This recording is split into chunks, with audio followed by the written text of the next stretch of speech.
idhab ila fir'aun, pergilah engkau kepada Fir'aun, innahu sesungguhnya Fir'aun tagha, dia telah melampaui batas. Tagha artinya jawazal hadda fi takabburihi wa kufrihi, melampaui batas dalam kesombongannya, melampaui batas dalam kekufurannya, melampaui batas dalam kejahatan dan kezalimannya.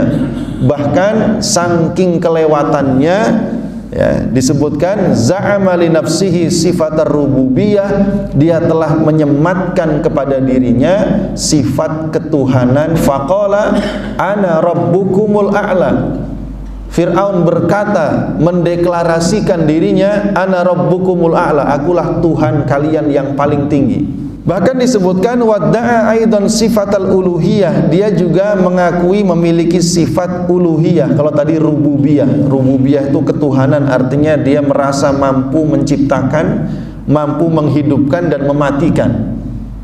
Tentu Nabi Musa alaihissalam sangat mengetahui seberapa jauh tingkat keterlaluannya Fir'aun itu. Karena kita tahu Nabi Musa ini hidup dan dibesarkan di dalam kerajaan Fir'aun. Sudah kebayang di dalam diri Nabi Musa ini nanti harus akan bagaimana.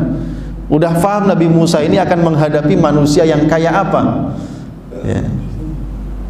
Apalagi dulu waktu masih kecil saja gitu ya, Fir'aun itu ya, kalau disebut raja tega, saking keterlaluannya, bayi saja nggak diampuni sama dia, ya.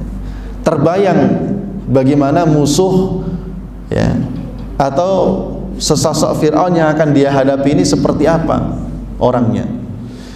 Karena itu kemudian Nabi Musa alaihissalam disebutkan, karena tugas ini tidak mungkin ditolak oleh Nabi Musa alaihissalam, maka beliau meminta beberapa hal kepada Allah subhanahu wa ta'ala. Apa permintaan Nabi Musa?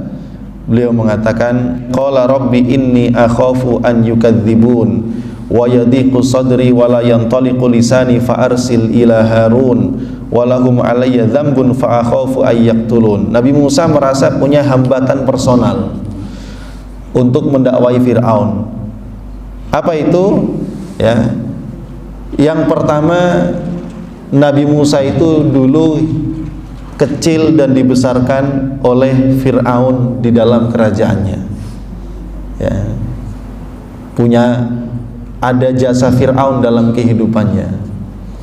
Yang kedua, Nabi Musa adalah buronan, karena dulu pernah memukul seseorang, ya, di Mesir, sekali pukul mati, maka beliau pergi, ini kan buron, ya. Maka ini menjadi satu hambatan personal bagi beliau, maka beliau mengatakan kepada Allah subhanahu wa ta'ala, Rabbi inni akhafu an yukadzibun, ya Allah, aku khawatir kalau mereka kelak akan mendustakan dakwahku. Wa yadhiqu sadri, lalu saya khawatir kalau saya ditolak, didustakan, terus dadaku menjadi sesak, ya. Wala yantaliqu lisani, karena dadaku sesak maka lisanku tidak lancar untuk berdakwah. Fa'arsil ila Harun, maka tolong utuslah bersamaku kakakku yaitu Harun. Karena Nabi Harun dianggap cara bicaranya lebih lancar dan lebih baik. Walahum alayya dzambun fa akhafu ay yaqtulun, dan mereka memiliki catatan kesalahanku di masa lalu, maka saya khawatir mereka akan mengejar dan membunuhku. Nah, ini sebagai seorang manusia wajar, Pak. Ada kekhawatiran dalam diri Nabi Musa alaihissalam. Ya. Dalam ayat yang lain, Rabbi inni qataltu minhum nafsan fa akhafu ay yaqtulun. Ya Tuhanku, aku khawatir karena aku pernah membunuh seseorang di antara mereka, aku khawatir mereka akan membunuhku. Wa akhi Harunu huwa afsahu minni, dan saudaraku Harun ia lebih fasih lisannya daripadaku. Fa arsilhu ma'i yarid an yusaddiquni, utuslah dia bersamaku untuk membenarkanku karena aku khawatir mereka akan mendustakanku.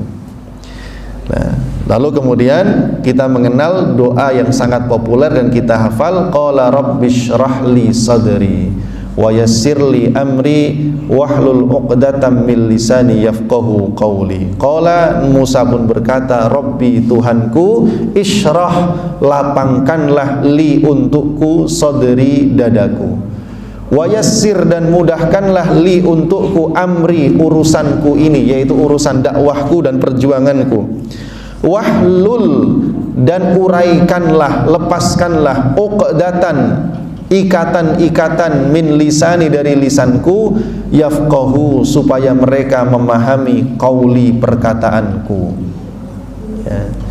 Waj'al, dan jadikanlah li untukku waziron, wazir. Wazir itu kalau kita dicari di kamus artinya menteri, Pak. Menteri itu pembantu bagi pemimpin. Maksudnya di sini jadikanlah asisten untukku, min ahli, dari keluargaku sendiri. Siapa itu? Haruna akhi, Nabi Harun, dia adalah saudaraku, kakaknya. Ushdud bihi azri, kuatkanlah dengan Harun ini azri, pondasiku atau diriku. Wa asyriku fi amri, sertakanlah ia dalam urusan dakwahku ini. Kainu sabbihaka katsira, supaya kami bertasbih yang banyak kepadamu, wa nadhkuraka katsira, dan berzikir yang banyak terhadapmu, innaka kunta bina basira, sesungguhnya engkau maha melihat terhadap kami. Nah, ini doanya lengkapnya begitu, doanya Nabi Musa, Pak. Dalam surah Thaha ayat 25 sampai 35. Nah, jadi jamaah rahimakumullah, kita coba untuk menguraikan doa Nabi Musa ini, ya. Qala rabbi syrah li sadri, Tuhanku, lapangkanlah untukku dadaku. Mengapa demikian? Karena tugas dakwah yang seberat ini dibutuhkan hati yang lapang. Karena hati yang lapang itu memungkinkan seseorang untuk berpikir secara jernih, tidak tergesa-gesa, dan tidak terbawa emosi, ya. Karena hal ini juga terjadi kepada Rasulullah Sallallahu Alaihi Wasallam. Kalau orang itu sudah emosi, ya, maka biasanya akal sehatnya sudah mulai berkurang. Cara pandangnya sudah mulai subjektif, tidak lagi objektif, ya. Biasanya lebih cenderung membela dirinya, bukan menuntaskan misinya. Ini kalau emosi yang dikedepankan. Karenanya beberapa kali Rasulullah SAW itu mendapatkan cacian, celaan dari kaumnya orang-orang musyrik, ya, sampai dituduh ditinggalkan oleh Tuhannya. Muhammad tuh liatin, dia ditinggalin Tuhannya. Kenapa? Karena Rasul beberapa hari tidak membaca ayat-ayat Al-Quran, dalam artian tidak mendapatkan wahyu yang baru. Dihina, diejek. Maka diturunkanlah oleh Allah surah Ad-Duha, wad-duha wal-laili idza saja, ma wadda'aka rabbuka wa ma qala, Tuhanmu tidak meninggalkanmu, tidak pula membencimu, ya. Dicela lagi, diejek lagi oleh orang-orang musyrik, sempit, ya, sesak dadanya Rasulullah sallallahu alaihi wasallam. Lalu Allah turunkan surah Al-Insyirah, alam nasyrah laka sadrak, bukankah kami telah melapangkan untukmu dadamu, wa rafa'na laka dzikrak, dan kami tinggikan penyebutan namamu, ya, dan seterusnya. Jadi insyirahus sadr, ya, lapangnya dada ini merupakan satu poin yang sangat penting bagi siapapun, terutama bagi pemimpin, terutama bagi para ahli ilmu, terutama orang-orang yang punya tanggung jawab terhadap orang-orang yang ada di bawahnya, ya. Kalau guru, ya berarti terhadap murid-muridnya, orang tua terhadap anaknya, pimpinan terhadap yang dipimpinnya, ya. Insyirahus sadr. Apalagi yang dihadapi adalah orang yang tingkat keburukannya itu sudah tadi taghut, sudah melampaui batas, ya. Maka doanya Nabi Musa sangat tepat sekali, ya, dengan sebutan Rabbishrah li sadri, ya. Lapangkanlah untukku dadaku, sebagai bentuk, ya, ketundukan dan merendahkan diri di hadapan Allah Subhanahu wa taala supaya diberikan kelapangan dada untuk menghadapi setiap cobaan dan ujian. Karena urusan dakwah ini bukan urusan yang ringan, bukan urusan yang enteng. Waktunya butuh panjang, tantangannya berat, nafasnya harus panjang. Kalau dadanya sesak, wah repot, nanti baru seminggu pensiun. Ya. Itulah kemudian kenapa Rasulullah SAW itu bisa bertahan sampai akhirnya. Bahkan paling beratnya itu di Mekah itu 13 tahun. Ya. Itu kondisi yang paling berat di Mekah itu. Setiap hari, setiap waktu, setiap saat cacian, makian, ejekan, perlakuan buruk, perlakuan zalim diterima oleh Rasul dan para sahabatnya. Ya. Nah, ini doanya, Rabbi syrahli sadri. Jadi Bapak Ibu, kalau dada kita terasa sempit dalam artian nyesek ya, kesel, emosi, sedih gitu. Nah, ini doa ini cocok, Rabbi syrahli sadri. Atau minimal kita baca surat Alam Nashrah laka sadrak, ya, wa wada'na anka wizrak alladhi anqadha dhahrak wa rafa'na laka dhikrak. Ya, kan enak tuh. Bukankah telah kami lapangkan untukmu dadamu dan kami letakkan darimu dosamu. Ya. Alladzi anqadha dhahrak, di mana dosa itu telah memayahkan punggungmu. Dosa kesalahan kita ini memayahkan kita. Wa rafa'na laka dzikrak, dan kami tinggikan penyebutan namamu. Baru dibaca fa inna ma'al usri yusra. Ini janji Allah, sesungguhnya bersama dengan kesulitan ada kemudahan. Diulang lagi, inna ma'al usri yusra, sesungguhnya bersama kesulitan ada kemudahan. Rasulullah SAW mengatakan lan yaghlibal usru yusra, ini satu kesulitan tidak mungkin mengalahkan dua kemudahan. Di situ disebut al-usr sama yusra. Dua kali kan Pak? Dua kali. Tapi karena kalimat al-usrunya itu disebut dengan ada alif lamnya, maka itu berarti cuma satu. Karena al-usru di ayat yang kedua dengan yang ayat pertama ini berarti kesulitan yang sama. Sedangkan kalimat yusronya disebut tanpa alif lam, berarti yusron yang pertama berbeda dengan yusron yang kedua. Seolah-olah ingin dikatakan kepada kita, setiap satu kesulitan itu minimal ada dua jalan keluar. Kalau yang satu nggak bisa, insya Allah yang satu lagi bisa. Maka Rasul mengatakan lan yaghlibal usru yusra, ini satu kesulitan tidak akan pernah mengalahkan dua kemudahan. Fa idza faraghta fansab, apabila kamu telah selesai dari suatu pekerjaan, fansab, maka lelahkanlah dirimu pada pekerjaan yang lain, amal yang lain. Wa ila rabbika farghab, dan hanya kepada Tuhanmu lah engkau harus berharap, bukan kepada manusia. Kalau berharapnya kepada manusia pasti kecewa, pasti kesel, ya, tidak akan puas, karena manusia itu pasti kurang, ya. Tapi kalau berharap kepada Allah, hati kita menjadi senang. Rabbi syrah li sadri wa yassir li amri, wa yassir, dan mudahkanlah li untukku amri, segala urusanku, ya. Mudahkanlah urusan dakwahku kepada Fir'aun dan para pengikutnya, ya, dan ringankanlah beban ini untukku, ya, karena tidak ada yang meringankan segala urusan kecuali hanya Allah Subhanahu wa taala.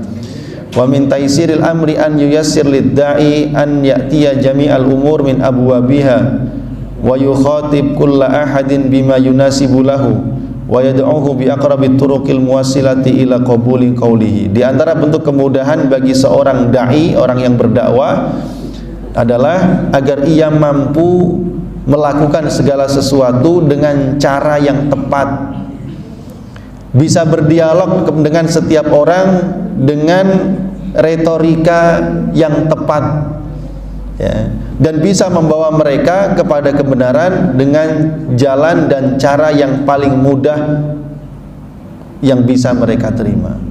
Itu namanya bentuk taisir kemudahan yang diharapkan oleh Nabi Musa alaihi salam. Wahlul uqdatan min lisani, wahlul dan lepaskanlah uqdatan ikatan min lisani dari lisanku, yafqahu supaya mereka memahami qauli perkataanku.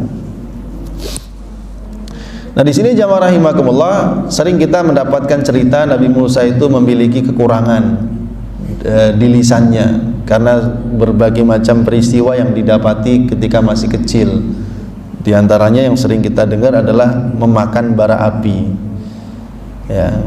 Nah kalau penulis buku ini, beliau mengatakan riwayat-riwayat seperti ini belum bisa dipertanggungjawabkan. Lalu beliau mencoba untuk menafsirkan wahlul uqdatan min lisani ini, kenapa beliau minta kepada Allah supaya lisannya ini dilepaskan ikatannya, yaitu dengan berdalil beberapa ayat dari Al-Quran, ya, wa yadiqu sadri wa la yantaliqu lisani fa arsil ila Harun, ya, karena kekhawatiran Nabi Musa akan didustakan, maka beliau khawatir dadanya menjadi sesak. Kalau dadanya menjadi sesak, khawatir lisannya tidak bisa berbicara secara lancar. Ya, ibarat kata ini tadi kita sampaikan, kita ini kalau mau ngomong, hati kita dalam kondisi yang tidak tenang, ya, punya persoalan, apalagi ada yang menekan kita di situ, biasanya ngomong tuh nggak lancar, nggak bebas. Ya, kira-kira begitu. Dalam ayat yang lain, Rabbi inni qataltu minhum nafsan fa akhafu ay yaqtulun wa akhi Harun huwa afsahu minni lisanan fa arsilhu ma'i yarid an yusaddiquni inni akhafu an yukadzibun. Ya, jadi Nabi Musa alaihissalam mengkhawatirkan, ya, kalau nanti beliau mendapatkan berbagai macam tantangan dan tentangan dari Fir'aun dan pengikutnya, khawatir dadanya menjadi sempit sehingga ucapannya menjadi tidak lancar. Ya. Maka beliau minta kepada Allah wahlul uqdatan min lisani yafqahu qauli, supaya Allah kemudian melepaskan ikatan di lisan itu supaya beliau bisa berbicara dengan baik, sekaligus minta supaya kalimat-kalimat dakwahnya disampaikan ke dalam hati orang-orang yang didakwahinya. Yafqahu, mereka memahami, qauli, perkataanku. Ya, ini doa ini sering dibaca oleh para penceramah, ya, atau yang mau sambutan, ya, meminta kepada Allah supaya diberikan kelancaran dalam berbicara, ketenangan, dan supaya pesannya sampai kepada orang yang diajak bicara. Ini penting, ya, karena bagaimanapun yang menyampaikan hidayah itu adalah Allah. Kita mau menasehati juga begitu, Pak. Kalau orang mau menyampaikan nasihat itu dengan kondisi hati yang dipenuhi dengan emosi, kemarahan, itu berbeda dengan nasihat yang disampaikan dengan hati yang tenang, hati yang lapang. Beda, walaupun ucapan nasihatnya itu sama, tema yang disampaikan, ayat yang dibacakan, hadis yang dibaca sama, tapi nyampainya ke dalam hati orang tuh beda. Ya, beda. Kita mau menasihati anak kita, pasangan kita, saudara kita, itu kalau dilandasi dengan hati yang lapang, hati yang ikhlas, ya, itu biasanya lebih ngena ke dalam hati dibandingkan ketika dilandasi dengan kemarahan, emosi, dan lain sebagainya. Beda tetap rasanya. Penerimaan orang juga berbeda. Ya, maka ayat ini menjadi penting, doa ini menjadi penting kita baca sebelum kita menyampaikan nasihat. Kalau belum siap, ya, dadanya masih terasa sesak, lebih baik ditunda dulu, jangan terburu-buru. Ya, doa dulu yang banyak. Rabbi shrahli sadri wa yassirli amri wahlul uqdatan min lisani yafqahu qawli, gitu. Ya. Dan kalau belum yakin, belum mantep lagi, ya, maka harus ada partner asisten kayak Nabi Musa ini.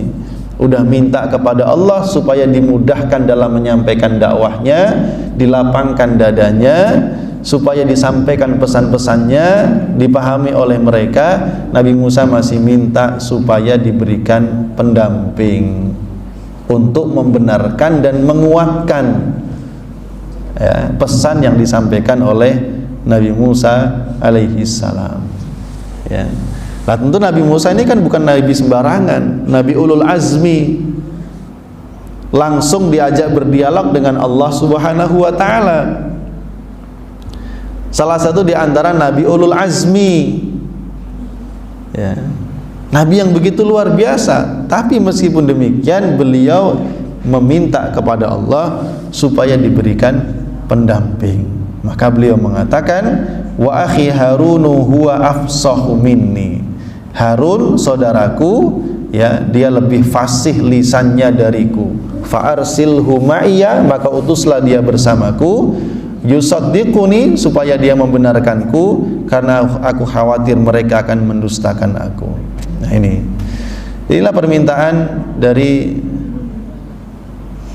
Nabi Musa alaihissalam kepada Allah Subhanahu wa ta'ala, mengawali dakwahnya supaya dakwahnya itu bisa lebih baik dan lebih mudah diterima. Itu harapannya. Waj'al li waziran min ahli Haruna akhi, jadikanlah pendamping untukku dari kalangan saudaraku sendiri, yaitu Harun saudaraku. Ushdud bihi azri, kuatkanlah aku dengannya dan sertakanlah ia dalam urusanku ini ya. Nabi Harun alaihissalam kemudian diangkat oleh Allah sebagai nabi yang membantu Nabi Musa alaihissalam di dalam dakwahnya. Jadi Nabi Harun itu menjadi nabi atas apa Pak? Proposal dari Nabi Musa alaihissalam. Kalau Nabi Musa kan jelas tadi dikatakan wa anakhtartuka, wahai Musa aku memilihmu. Allah yang bicara langsung, aku memilihmu ya, sebagai utusan. Tapi Nabi Harun diangkat sebagai nabi karena permintaan permohonan Nabi Musa alaihissalam ya, supaya menguatkan dakwahnya dan sama-sama menyampaikan pesan-pesan kebenaran kepada Fir'aun yang telah melampaui batas ya.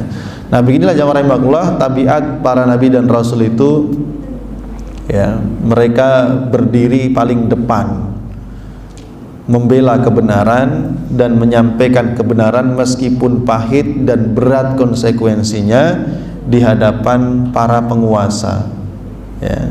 Lihat aja semua sejarah para nabi yang sudah pernah kita sampaikan, mulai dari Nabi Nuh ya, kemudian Nabi Hud, Nabi Saleh, Nabi Syuaib ya, Nabi Ibrahim, Nabi Ishaq ya, Nabi Yusuf alaihi salam, semuanya berdakwah menghadapi penguasa-penguasa ya, yang zalim.